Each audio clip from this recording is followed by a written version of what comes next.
Hello student, this is science के। तो आज हम करने वाले स्ट्रक्चर ऑफ एटम का एक नया टॉपिक जो रहेगा क्वांटम नंबर। एक काफी इंपॉर्टेंट टॉपिक है क्वांटम नंबर। तो चलिए शुरू करते हैं। हेडिंग लगाइए। टॉपिक रहने वाला है क्वांटम नंबर्स। और आपको याद होगा कि जो हमने लास्ट टॉपिक किया था स्क्रोडिंजर वेव इक्वेशन, उसमें हमने एक नोट भी, एक रिमेंबर पॉइंट हमने डाला था कि इस इक्वेशन के सॉल्यूशन से हमें 3 क्वांटम नंबर मिलते हैं जिनको हमने n, l और m से लिखा था। आज पूरा डिटेल में बात करने वाले हैं क्वांटम नंबर से। ओके, तो क्वांटम नंबर होते क्या हैं? तो मेन पॉइंट वही है कि इलेक्ट्रॉन की पॉसिबिलिटी या प्रोबेबिलिटी या पोजीशन को डिफाइन करने के लिए हम कुछ पैरामीटर्स का यूज करते हैं जिनको हम क्वांटम नंबर कहते हैं।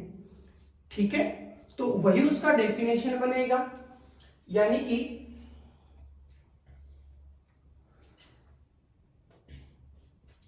The position of electron in 3D around the nucleus is measured by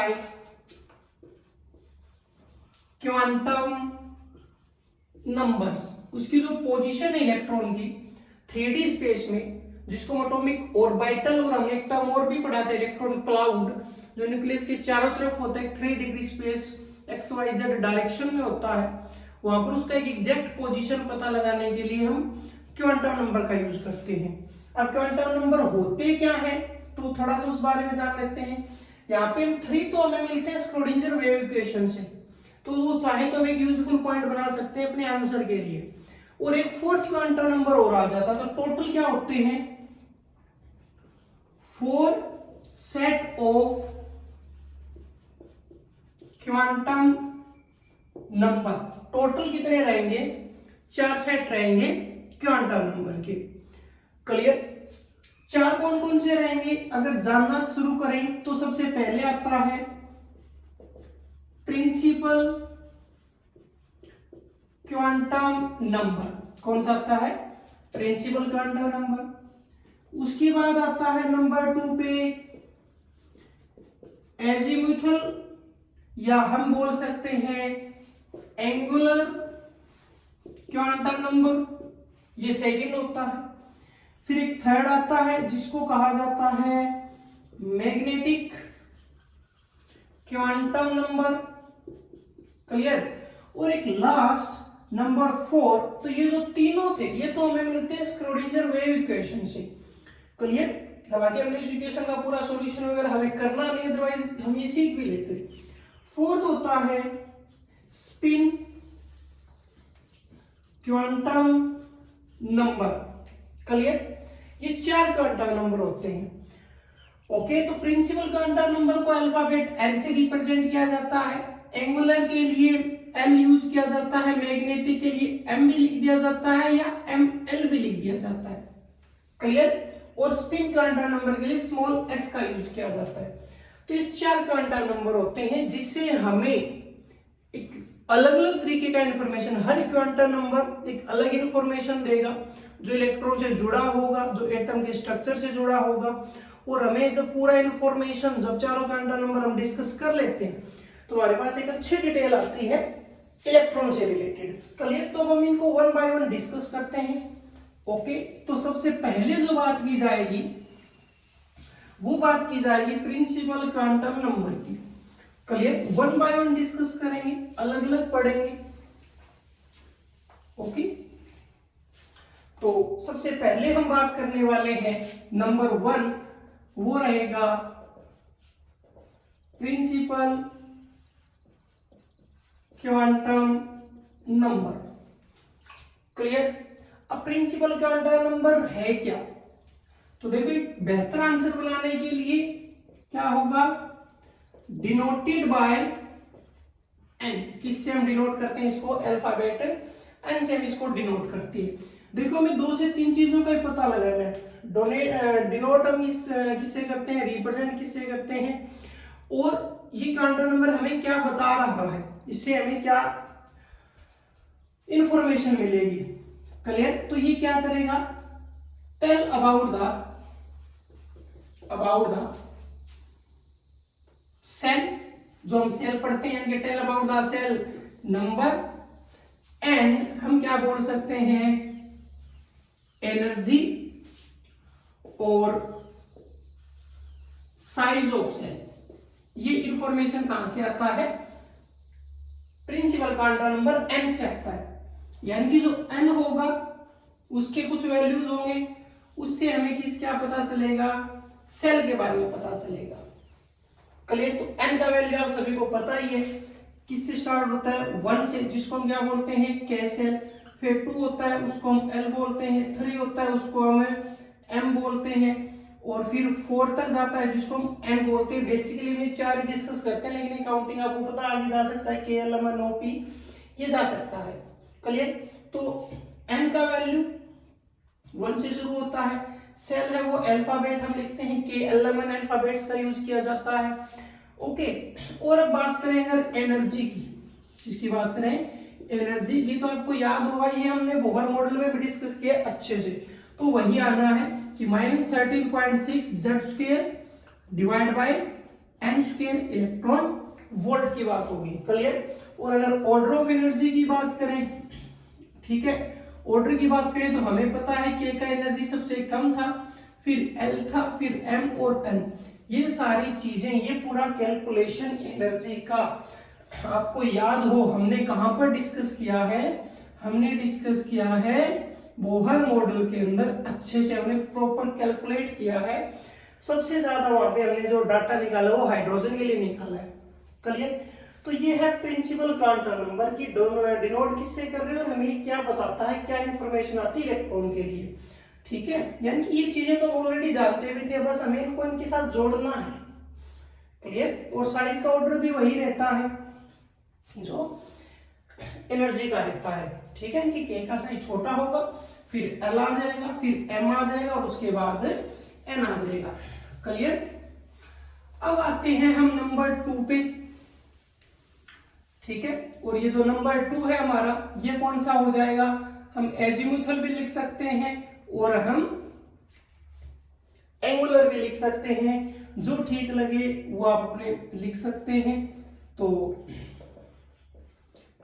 azimuthal quantum number, और किससे डिनोट किया जाता है इसको, ठीक है, तो इसको लिखा जाता है एल से। हम अल्फाबेट एल का यूज करते हैं इसको रिप्रेजेंट करने के लिए।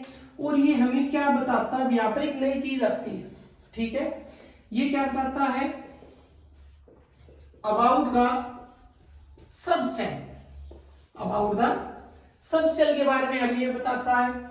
और एक ये हमें बताता है शेप ऑफ सब सेल। क्या बताता है, शेप ऑफ सब सेल, यानी कि सब का मतलब एक छोटे लेवल का, सेल के अंदर एक सेल और होगा जिसको क्या बोला जाएगा, सब सेल बोला जाएगा। कि जो अभी तक हम बोल रहे हैं कि ये हमारा न्यूक्लियस हो गया, ये के है, एल है, एम है, नहीं, इसके अंदर भी अगर के की बात की जाए तो इसके अंदर क्या सब सेल है या नहीं है, अगर है तो कौन सा है, कितने हैं। एल की बात किया जाए तो इसमें कौन कौन से सब सेल है, यानी कि जो इलेक्ट्रॉन्स अभी तक हम केएलएम में फिल कर रहे थे 2 8 18 32, एक्चुअल में वो फर्दर डिवाइडेशन है उनका, वो सेल के अंदर दोबारा से भी बटे हुए, ठीक है, वो सेल के अंदर एक बार और बटे हुए। अब यहाँ पे सबसे जरूरी आ जाता है वैल्यू का, सबसे जरूरी किसका आ जाता है कि एल की वैल्यू क्या होगी, क्लियर। तो जो एल का वैल्यू है वो ग्रेटर देन इक्वल टू होगा 0, 0 से बड़ा और 0 के इक्वल, क्लियर। और छोटा होगा और इक्वल होगा n-1। ये सबसे इंपॉर्टेंट है वैल्यू के बारे में, क्लियर। तो वैल्यू का पता होना चाहिए कि वैल्यू कहां से कहां तक है, इसको ध्यान से समझ लेना। एल का वैल्यू 0 से 0 के इक्वल भी होगा और इक्वल के बाद जो नेक्स्ट नंबर आएगा वो 0 से बड़ा आएगा, और कहां तक होगा n-1, यानी कि पहले n निकलेगा उसके बाद क्या निकलेगा, n-1 निकलेगा। तो सब सेल, शेप ऑफ सब सेल, देखते हैं कैसे। तो ये रहा n का वैल्यू, ये निकालेंगे l का वैल्यू, क्लियर। और उसके बाद आएगा कि ये सब सेल कौन सा है, क्लियर। और उसके बाद आएगा क्या, शेप के बारे में, इसके बारे में आएगा शेप के बारे में, ये चीजें आएंगी। तो अब जरा देखते हैं ध्यान से, क्लियर। देखो n का वैल्यू 1 से शुरू होता है, 1 होता है, 2 होता है, 3 और 4 तक हम पढ़ते हैं नॉर्मली। तो अगर ये 1 है तो n-1 कितना हो गया, 0। यहां भी 0, यहां भी 0, तो l का वैल्यू फर्स्ट सेल के लिए हम लिख सकते हैं, ऐसे समझना है तो यहां भी लिख लेना कि k, l, m और n, क्लियर। यहां पे लिख लेना कि फर्स्ट के सेल के लिए l का वैल्यू 0 होता है, और यहां पर जो सब सेल आता है उसको कहा जाता है s सब सेल होता है। फिर 2 आता है, क्लियर। अब 2 आ गया तो n-1 जाएगा, 2-1 कितना गया, 1 गया। तो 0 से शुरू होगा तो क्या कितने वैल्यू आ जाएंगे, 0 और 1। तो सब सेल कौन सा हो जाएगा, सब सेल 2 आ जाएंगे। एक तो आ जाएगा s, देखो मैं थोड़ा ऊपर नीचे लिखता हूं इसको, इसके लिए वैल्यू ये कंप्लीट हो गया हमारा, इसके लिए वैल्यू आया एक तो 0 और एक 1, क्लियर। यहां से लेकर यहां तक ये स्टार्टिंग है, ये एंड है। तो n-1 2-1 1 हुआ और 0, तो 0 और 1 ये दो वैल्यूज आएंगे, 0 और 1 ये दो वैल्यूज आएंगे। तो अगर l का वैल्यू 0 है तो सब सेल होता है s, और l का वैल्यू अगर 1 है तो सब सेल होता है p। तो s यहाँ पर दोबारा आ गया, फिर से कौन सा आ गया, ये p सब सेल आ गया। इसको ध्यान से समझ लेना, क्लियर। ओके जी, थोड़ा सा हमें स्पेस चाहिए, ठीक है, और आगे बढ़ते हैं। अब 3 आ गया, ठीक है, थर्ड सेल पे आ गए, तो 3-1 कितना हो जाएगा, 2 हो जाएगा। और कहां से शुरू होगा, 0 के इक्वल से शुरू होगा, तो 0 से 2 तक जाएगा। तो कितने वैल्यूज हो जाएंगे, 0 हो जाएगा, 1 हो जाएगा और 2 हो जाएगा, 0 1 और 2 हो जाएगा, क्लियर। ये 3 वैल्यूज आ गए, समझ गए, 0 1 2 और 3 आ गए, यानी कि s भी आ गया, p भी आ गया और d भी आ गया। नेक्स्ट देखो ये सब सेल की नेम याद रखने पड़ेगी, s p और d, क्लियर। अब आगे बढ़ते हैं, अब किसके लिए आ गया, 4 के लिए आ गया, ठीक है। अब 4 के लिए, 4 सेल कौन सा होता है हमारा, k l m और n पे आ गए हम, ठीक है। तो हम यहां बनाते हैं कि अब हम नंबर 4 है, कौन सा सेल है हमारा, l है, क्लियर। और l है तो देखो नंबर 4 है, तो वैल्यू जो था n-1 यानी कि 4-1 कितना आया, 3 आया। तो कितने सेल आ जाएंगे, 0 1 2 और 3, 4 आ गए। 0 के लिए l का वैल्यू अगर 0 तो क्या आता है s, l का वैल्यू 1 तो क्या आता है p, 2 के लिए d और 3 के लिए f, s p d और f, क्लियर।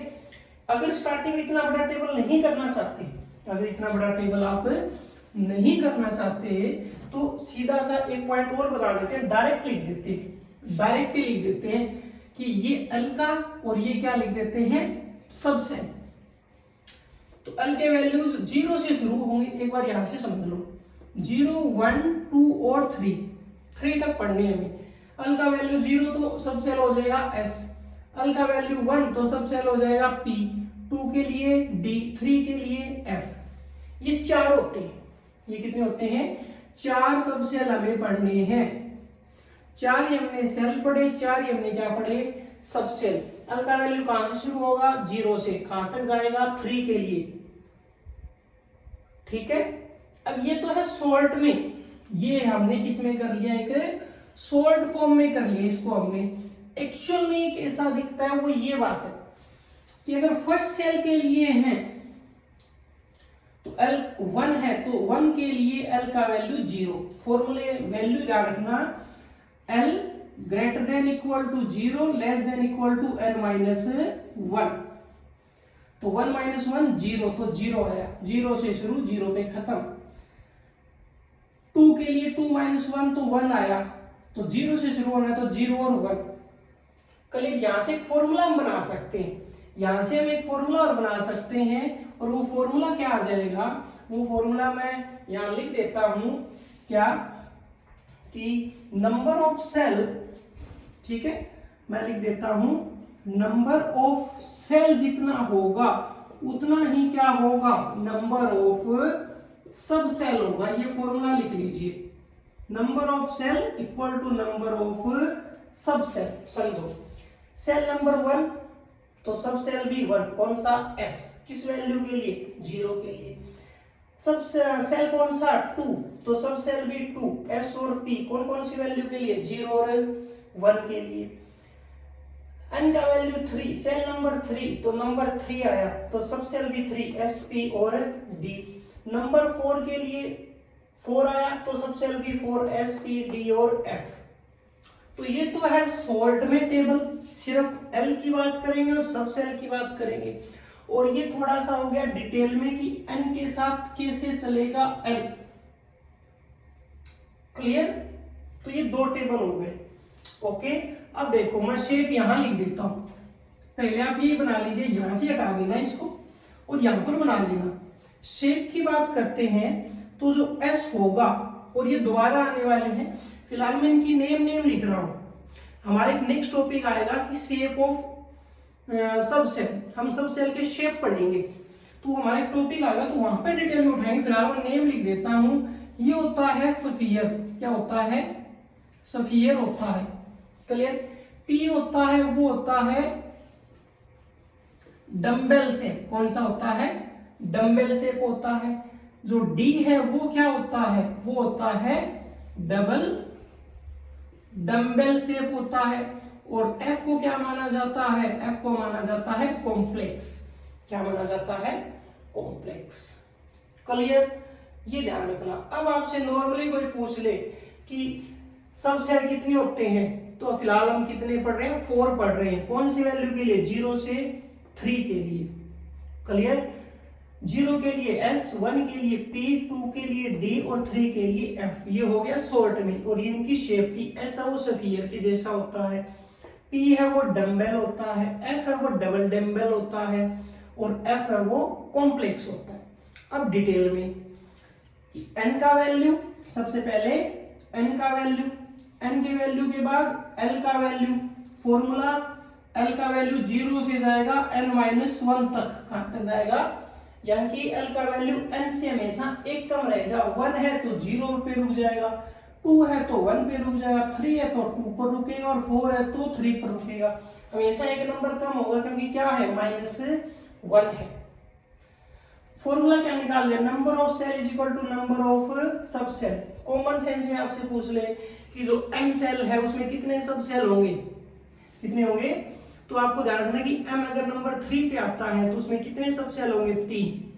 M का वैल्यू 3 होता है और सब सेल 0, 1 और 2, S, P और D। क्लियर, तो ये नोट डाउन कीजिए।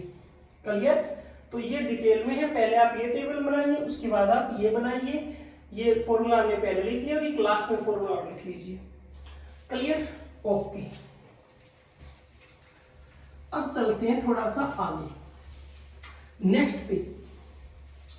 क्लियर, ओके जी। अब देखते हैं आगे। अब जो नंबर 4 पे आना है, नंबर 3 पे जो हमारा आना है उसको हम बोलते हैं मैग्नेटिक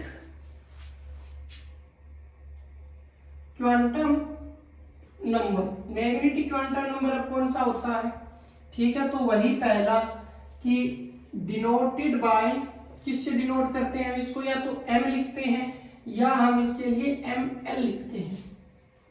क्लियर, ये आपको क्या बताएगा, ये हमें बताएगा ऑर्बिटल्स के बारे में। किसके बारे में, अबाउट द ऑर्बिटल्स। अब ये ऑर्बिटल्स क्या होते हैं, क्लियर, एक नई चीज आई, पहले सेल जानते थे, अब सेल के अंदर आ गए सब सेल, और सब सेल में क्या होंगे, ऑर्बिटल्स होंगे। क्लियर, तो ये ऑर्बिटल्स के बारे में बताएगा। ओके जी। अब इसका भी एक वैल्यू होगा, इसका भी एक वैल्यू होगा, और इसका वैल्यू जो है वो डिपेंड करेगा L पर। L का वैल्यू N पे डिपेंड कर रहा है, M का वैल्यू L पर। -L से लेकर कहां पर जाएगा, +L तक। -L से लेकर कहां तक जाएगा, +L तक जाएगा। क्लियर? ओके, ये ध्यान रखना, -l से +l, सीधी भाषा में। तो अब इसके कई तरीके हैं। एक तो हमें कि पूरा टेबल ही एक साथ समझ लें जिसमें प्रॉब्लम ही ना हो, ठीक है। अब देखो, पहले समझा देते हैं, थोड़ा सा समझ लेते हैं। अब मैं कह दूं कि l का वैल्यू 0 है। अब l के हमने कितने वैल्यू पढ़े हैं? l के वैल्यू हमने पढ़े 0, 1, 2 और 3, ये 4 वैल्यू पढ़े। अब मैं आपसे कहता हूं यहां से m निकालो, तो आप कहेंगे -l से +l जाना है। क्लियर? अब 0 है, 0 का क्या माइनस और क्या प्लस? 0 तो 0 है, तो ये आ गया 0। 1 देखो, तो 1 यानी कि -1 से +1 जाना है, तो -1, 0 और +1। ओके। और 2 के लिए अगर मैं बात करूं, 2 के लिए अगर मैं बात करूं तो क्या हो जाएगा? -2 से +2, तो -2, -1, 0, +1 और +2। क्लियर? ओके। 3 के लिए बात करूं तो -3 से कहां जाएंगे? +3 जाएंगे, तो -3, -2, -1, 0, +1, +2 और +3। क्लियर? समझे एक बार अच्छे से? ओके, ठीक है। अब देखो जरा, इसको हम थोड़ा और तरीके से करते, थोड़ा सा एक बार और रिपीट करवाते हैं इसको। ओके जी, तो ये वैल्यू है l का, ये वैल्यू है किसका? m का, और यहाँ पे हम बताने वाले हैं ऑर्बिटल्स। क्या बनाने वाले हैं? ऑर्बिटल्स। ये लो जी, तो -l से +l जाना है। 0 के लिए कहां गए आप? 0 ही आया। ओके। 1 के लिए -1, 0 और +1। 2 के लिए -2, +2, -2, -1, 0, +1 और +2। 3 के लिए -3, -2, -1, 0, +1, +2 और +3। ये लो। अब जरा इसको ध्यान से देखिए, वही टेबल मैंने यहां बना दिया। अब इसको जरा ध्यान से देखते हैं। अब हमें निकालने ऑर्बिटल्स। अब ऑर्बिटल्स का मतलब क्या होगा? ऑर्बिटल्स का मतलब ये होगा, जरा ध्यान से देखो, कि अगर मैंने सब सेल नंबर लिखे हैं, मैंने क्या लिखे हैं? सब सेल के नंबर लिखे हैं। क्लियर? ओके। अब 0 के लिए कौन सा सब सेल था? 0 के लिए कौन सा था? S। 1 के लिए P, 2 के लिए D और ये F। ये कौन क्या थे? हमारे सब सेल। क्या थे? सब सेल। क्लियर? अब ऑर्बिटल्स की कहानी देखते हैं। किसकी कहानी देखते हैं? ऑर्बिटल्स की। अब देखो जरा, ऑर्बिटल्स डिपेंड करेगा m पर। जितना m का वैल्यू उतने ही ऑर्बिटल्स। वैल्यू कितना है? कितना मतलब सिर्फ एक वैल्यू है, कौन सा? 0। किसकी वजह से आया? l के 0 की वजह से। कौन सा सब सेल है? s। तो ऑर्बिटल को एक बॉक्स से रिप्रेजेंट किया जाएगा। किससे किया जाएगा? बॉक्स से। तो वो एक वैल्यू है, तो एक बॉक्स बना दो। यहां पर वैल्यू कितने हैं? 3। तो ये ऑर्बिटल कौन सा आ गया? ये ऑर्बिटल आ गया हमारा s। यहां पे 3 वैल्यूज है, तो 3 बॉक्स बना दो। 1, 2 और 3। कौन सा आ गया? p। यहां पर वैल्यू कितने हैं? 5। तो कितने बॉक्स बना दो? 5 बना दो। कौन सा आ गया? d। यहां पर वैल्यूज कितने हैं? 7। तो कितने बॉक्स बना दो? 7 बना दो। 1, 2, 3, 4, 5, 6 और 7। ये कौन सा आ गया? m। ये लो, पहले शॉर्ट में करते हैं इसको। ये शॉर्ट टेबल है। l सब सेल, m का वैल्यू, ठीक है, m का वैल्यू। m के वैल्यू में हमें कहां पर जाना था? -l से लेकर हमें जाना है +l तक। ओके। अब आप समझेंगे कैसे? आपसे पूछ लिया जाए कि जो s सब सेल है उसमें कितने ऑर्बिटल्स होते हैं? आप कहेंगे 1। p सब सेल है, उसमें कितने ऑर्बिटल्स होते हैं? तो p के लिए m की वैल्यू है 3। p के मतलब l का वैल्यू होता है 1, तो -1 से +1, तो वैल्यू हो गए टोटल 3 वैल्यूज आए हैं, तो 3 बॉक्स। हर एक बॉक्स को हम ऑर्बिटल बोलते हैं। क्लियर? डी के लिए 5 वैल्यूज है तो 5 बॉक्स, और डी मतलब 2, तो वो डी ऑर्बिटल्स हो गए। एफ के लिए 7। अब पूछा जाए पी में कितने ऑर्बिटल्स होते हैं, तो आप कहेंगे 3। डी में कितने ऑर्बिटल्स होते हैं, आप कहोगे 5। एफ में कितने ऑर्बिटल्स होते हैं, आप कहोगे 7। क्लियर, सिंपल लैंग्वेज में हो गया, बहुत अच्छे। अब इसको उठाते हैं डिटेल में। अब ये जो टेबल है ये लास्ट टेबल बनाने वाले हैं, और इसको ध्यान से देख लेना। एल के लिए भी ध्यान रखना, पहले छोटा टेबल समझना फिर बड़ा टेबल। उसी प्रकार थर्ड के लिए, एम के लिए मैंने पहले छोटा टेबल बना दिया। अब हम बात करने वाले हैं बड़े टेबल की, जिसमें एक या दो चीजें नहीं आने वाली है, ध्यान से देख लेना। ओके, तो सबसे पहले हम शुरू करेंगे हमारे एन से। एन का वैल्यू क्लियर, और हम क्या देखेंगे, सेल। ये पहला कॉलम। फिर हम देखने वाले हैं वैल्यू ऑफ एल, और उसमें क्या मिलता था, सब सेल, तो ये सब लिखा। फिर हमने क्या देखा, एम का वैल्यू, ठीक है, और फिर हमें क्या बनाने हैं, ऑर्बिटल्स, ये लो जी। ओके, अब ये फाइनल टेबल है, पूरा एक साथ जोड़ देंगे तीनों क्वांटम नंबर्स को। एन का वैल्यू होता है 1, सेल होता है के, तो एल का वैल्यू कहां पर जाता है, एल का वैल्यू आपको पता है 0 से शुरू होगा और कहां पर जाएगा, n-1 तक जाएगा, n-1 तक जाएगा। या सही फॉर्मेट में लिख लो, जो फॉर्मेट है कि L का value greater than equal to 0 और लेस देन n-1। ओके, तो ये 1, तो ये वैल्यू क्या आया था, 0। कौन सा सब सेल आया था, S। M का वैल्यू क्या आया था, 0, और सब सेल कितना आया था, सिर्फ 1, और इसको क्या बोला था, S। अब इसमें एक नया चेंज है, अब S तो बहुत सारे आएंगे, लेकिन S कौन सा है, तो वो डिपेंड करेगा सेल नंबर पर। यानी अगर आपको ऑर्बिटल का नेम देना है, आपको क्या देना है, ऑर्बिटल का नेम देना है, तो ऑर्बिटल के नेम के लिए आपको क्या करना पड़ेगा, आपको लिखना पड़ेगा सेल नंबर और प्लस में सब सेल। क्या लिखना पड़ेगा, सब सेल का अल्फाबेट लिखना पड़ेगा। क्या लिखना पड़ेगा, अल्फाबेट। तो देखो ऑर्बिटल का नेम, सेल नंबर क्या है 1, और सब सेल के लिए ऑर्बिटल क्या है s, तो क्या बन गया 1s। ओके, अब आते हैं 2 पे। 2 के पे कौन सा आया, l। सब सेल कितना आएगा, 0 और 1।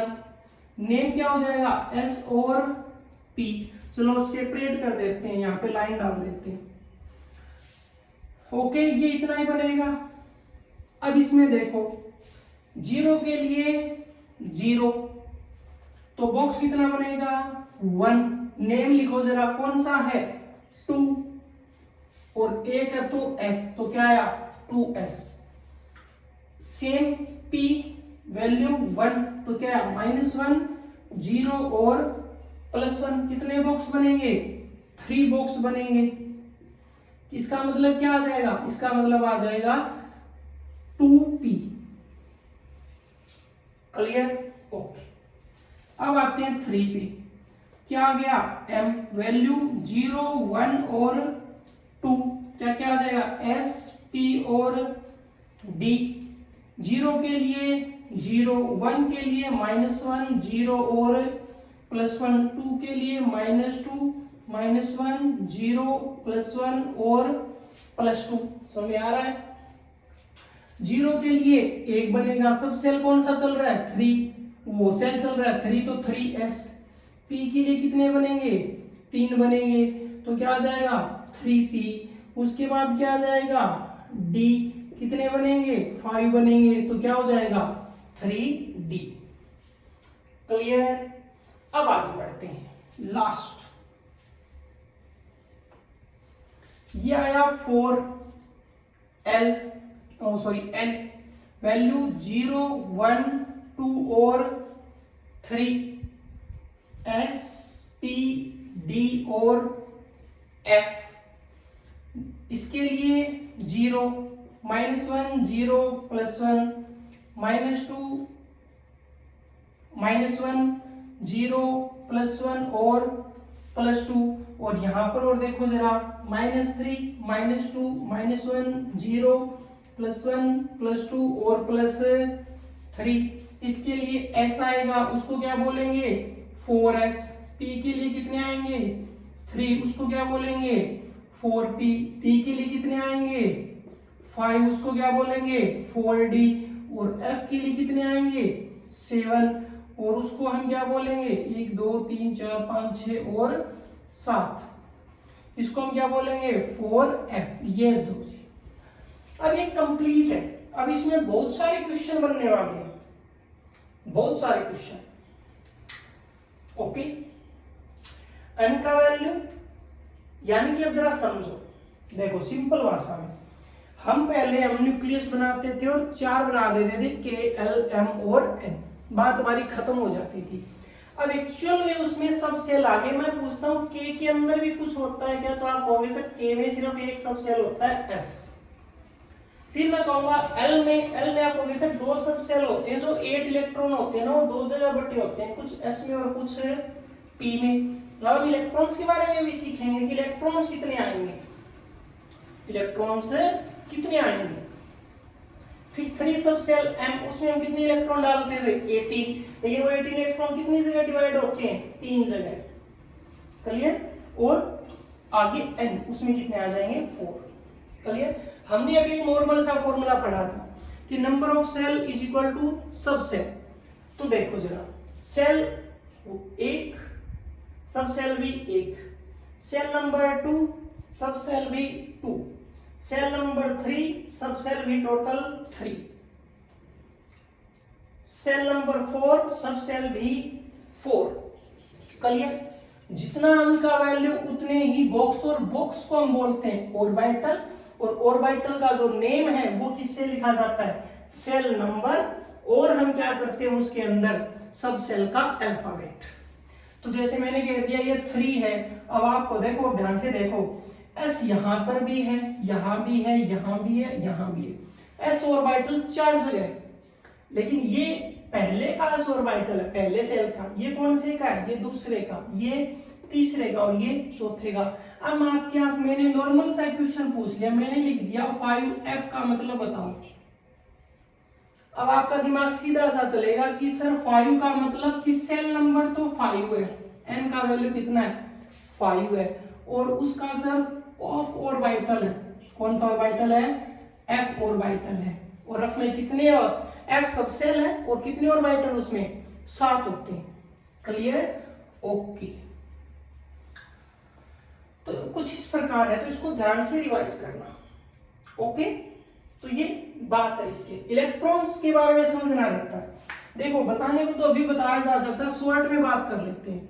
आगे टॉपिक आने वाला है पोली एक्सक्लूजन प्रिंसिपल, नेक्स्ट टॉपिक हम करेंगे वो पोली एक्सक्लूजन प्रिंसिपल क्या बताने वाला है कि इलेक्ट्रॉन्स ऑर्बिटल में कैसे फिल किए जाते हैं और कितने किए जाते हैं, यानी कि वो नंबर्स बताता है और उनको फिल करने का तरीका कि पेपर पर हम उसको कैसे रिप्रेजेंट करते हैं, कि पेपर पर हमने ऑर्बिटल तो बना दिया लेकिन उसको हम कैसे रिप्रेजेंट करें, इलेक्ट्रॉन्स को हम कैसे शो करें।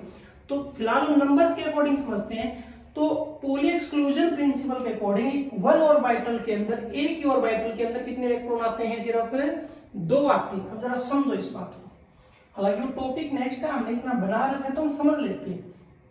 तो जरा देखिए, फिलहाल इसको लिखते हैं, आप पुरानी चीजें समझाते हैं। के में कितने इलेक्ट्रॉन डालते थे, सिर्फ 2, एल में 8 इलेक्ट्रॉन, यहां पर 18 और यहां पर 32 डालते थे। ये कैसा करते थे, ओके।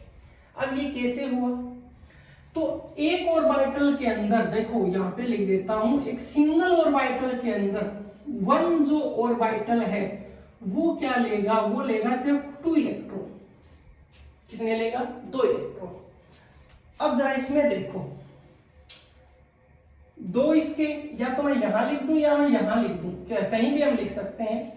तो जिस प्रकार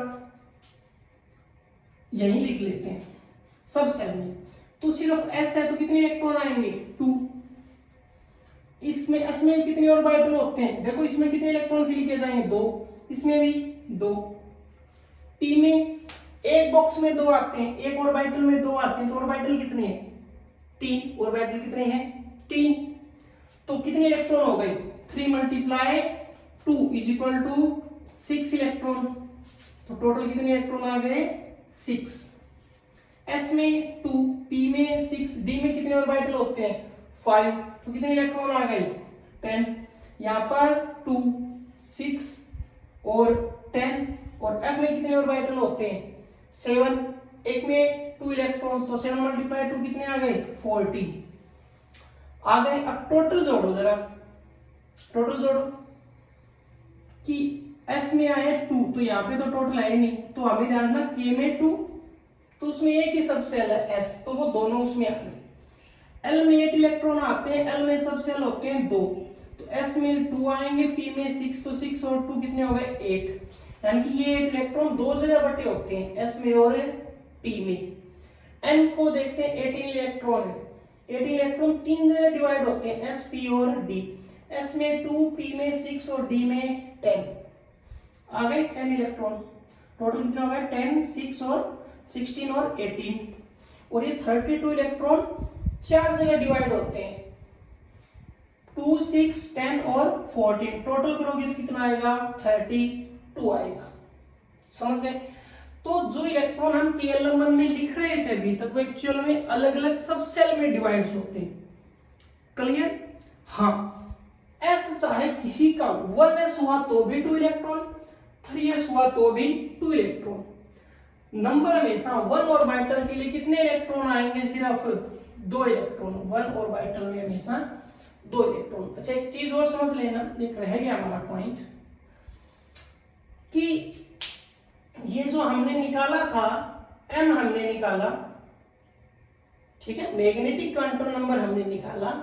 तो अब ये जो वैल्यूज है ना, चलो अभी तो क्या पता आपको नीड ना पड़े, लेकिन ये वैल्यूज इन ऑर्बिटल्स के ही तो है, कि m की हेल्प से हमने ऑर्बिटल निकाला। क्लियर? अब मैं ये क्यों बता रहा हूं, इसका भी एक रीजन है। ये जो वैल्यूज है ना, हम अब ये 0 है तो इसके लिए हम 0 कहीं भी लिख सकते हैं, कुछ ऐसी चीजें आएंगी। क्लियर? 0, इसके लिए वैल्यू भी 0। अब ये 3 वैल्यूज है, अब ये 3 वैल्यूज इनमें बांटनी है, तो या तो मैं ये लिख दूं -1, 0 और +1। मैं उल्टा भी लिख सकता हूं, क्या? +1, 0 और -1। लेकिन मैं ये नहीं कर सकता, क्या? कि -1, +1 और 0 ऑर्डर चेंज नहीं करना, ये गलत है। ये ऊपर वाला भी सही है और ये नीचे वाला भी सही है।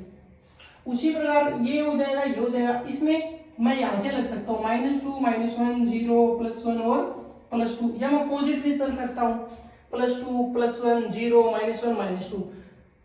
ऑर्डर या तो प्लस से माइनस या माइनस से प्लस, ऑर्डर ब्रेक नहीं होना चाहिए। उसी प्रकार अपने तो इन चीजों का आपको नीड रहेगा आगे, तो इसको अच्छे से करना, इस टेबल को।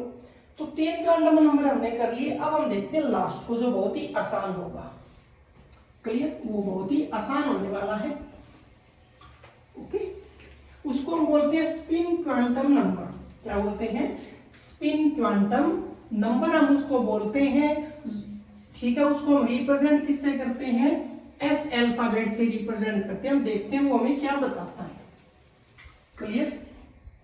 ओके जी, तो नंबर 4 की बात करने वाले हैं, स्पिन क्वांटम नंबर की बात करने वाले हैं। क्लियर? Spin quantum number. अब ये होता क्या है? तो रिप्रेजेंट बाय एस सी लिखते हैं, स्मॉल एस से लिखते हैं। ठीक है, ऐसे लिख लो या ऐसे लिख लो, स्मॉल एस से लिखते हैं। और ये क्या बताता है? देखो, इलेक्ट्रॉन का जो मोशन है सेल में या अपनी एक्सिस पर, वो अर्थ के जैसा है। मतलब अर्थ जैसे अराउंड द सन भी है और अपने पॉइंट पर भी घूम रही है, अपने पॉइंट पर भी वो रिवॉल्व कर रही है। उसी प्रकार जो इलेक्ट्रॉन है वो न्यूक्लियस के साथ साथ अपने एक्सिस पर भी रिवॉल्व कर रहा है। यानी कि जो मोशन ऑफ इलेक्ट्रॉन है वो किसके जैसा? Motion of electron like motion of earth के जैसा है। इसका मतलब है कि electron revolve around the nucleus as well as its own axis लिख लो, या स्पिन, मतलब एक फिक्स पॉइंट पर, तो एक पॉइंट पर भी वो घूम रहा है। क्लियर? ये बात बहुत ही आसानी से समझ आ सकती है। अब इसका मतलब क्या है? अब इसका मतलब ये है कि एक्सिस पर रिवॉल्व कर रहा है, स्पिन पर रिवॉल्व कर रहा है। ये जो वर्ड है ना, ये देखो रिलेट कर लेना, स्पिन। तो यहां से स्पिन की वैल्यूज आती है, यानी कि अभी जो मोशन है इलेक्ट्रॉन का वो दो तरीके से होगा, या तो क्लॉकवाइज होगा या वो एंटी क्लॉकवाइज। समझ जैसे बनाते कि ये रहा न्यूक्लियस और ये कोई भी मैंने सेल बना दिया, कोई भी, और मैं इलेक्ट्रॉन को रिप्रेजेंट करना चाहता हूं। ठीक है, मान लेते हैं कि इलेक्ट्रॉन मैंने यहां शो किया, ये इलेक्ट्रॉन है। अब इलेक्ट्रॉन या तो रिवॉल्व करेगा क्लॉकवाइज, और या ये इलेक्ट्रॉन रिवॉल्व करेगा एंटी क्लॉक, या तो क्लॉक, ये कौन सा मोशन है, ये है क्लॉकवाइज, और ये कौन सा है, ये है एंटी क्लॉक। तो यहाँ पे स्पिन के वैल्यूज आएंगे, दो वैल्यूज आएंगे मोशन के अकॉर्डिंग, एक आएगा प्लस हाफ तो दूसरा ऑटोमेटिक हो जाएगा माइनस हाफ, और अगर आपने ये लिया है माइनस हाफ तो ये हो जाएगा प्लस हाफ। यानी कि हम क्या लिख सकते हैं कि मोशन के अकॉर्डिंग उसका जो स्पिन मोशन है, यानी कि जो इलेक्ट्रॉन स्पिन मोशन जो है वो दो तरीके का है। कौन सा? एक तो होगा क्लॉकवाइज और एक क्या होगा, एंटी क्लॉक। क्लॉक और एंटी क्लॉक होगा। क्लियर? तो टू स्पिन वैल्यू आएंगे। स्पिन वैल्यू कितने आएंगे? दो स्पिन वैल्यू आएंगे। S इज इक्वल टू एक होगा प्लस हाफ, एक होगा माइनस हाफ। और ये जरूरी नहीं है, क्लॉक वाले को आप प्लस बना सकते हो या माइनस भी बना सकते हो, अपोजिट होंगे। अगर ये प्लस है तो ये माइनस होगा, और ये माइनस है तो ये प्लस होगा। क्लियर?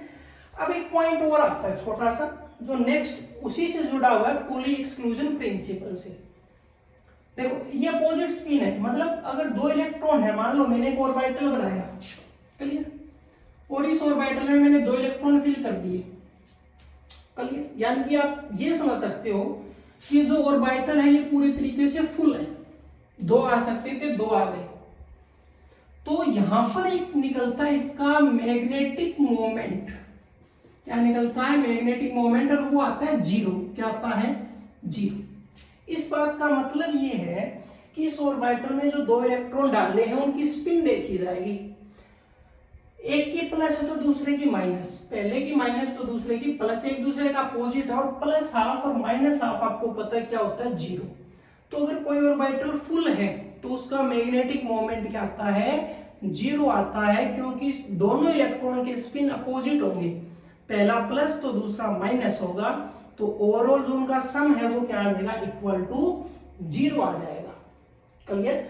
तो ये जो क्वांटम नंबर है ये हमें इलेक्ट्रॉन के स्पिन के बारे में बताता है।